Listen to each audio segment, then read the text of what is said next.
রাত গভীর, সব কিছু শান্ত। হঠাৎ আকাশে এক ঝলক আলো, সূর্যের থেকেও উজ্জ্বল।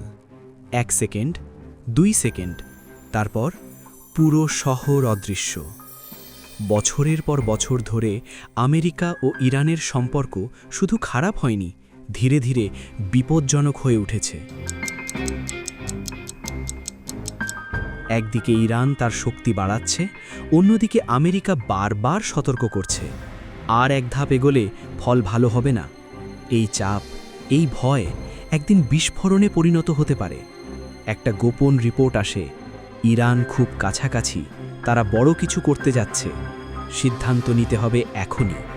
সাধারণ হামলা নাকি এমন কিছু যা পুরো খেলা শেষ করে দেবে? কয়েক সেকেন্ডের নীরবতা, তারপর একটা আদেশ। অন্ধকার আকাশ চিরে একটি স্টেলথ বোম্বার এগিয়ে যায়।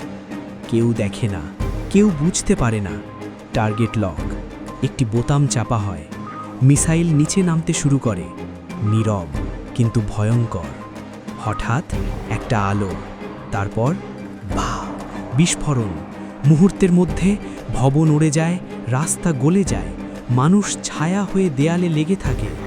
শব্দ আসতে কয়েক সেকেন্ড দেরি হয়, কিন্তু ধ্বংস এসে যায় সঙ্গে সঙ্গে। সব শেষ হয়ে যায় না, বরং শুরু হয় আসল ভয়। চারিদিকে আগুন, আকাশ কালো হয়ে যায়। যারা বেঁচে থাকে তারা বুঝতে পারে না তারা বেঁচে আছে নাকি ধীরে ধীরে মারা যাচ্ছে। রেডিয়েশন, একটা অদৃশ্য শত্রু যা শরীরকে ভেতর থেকে শেষ করে দেয়। এই আঘাতের জবাব আসবেই। মিসাইল উড়ে যায় অন্যদিকে, ঘাঁটি, শহর, জাহাজ সব টার্গেট হয়। একটা যুদ্ধ হঠাৎ করেই ছড়িয়ে পড়ে পুরো অঞ্চলে।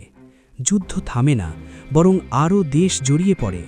আকাশে যুদ্ধবিমান, সমুদ্রে যুদ্ধজাহাজ, সবাই প্রস্তুত আরও বড় কিছু করার জন্য। একটা ভুল, একটা অতিরিক্ত হামলা, আর পৃথিবী ঢুকে যায় এমন এক যুদ্ধে যেখান থেকে ফেরার রাস্তা নেই।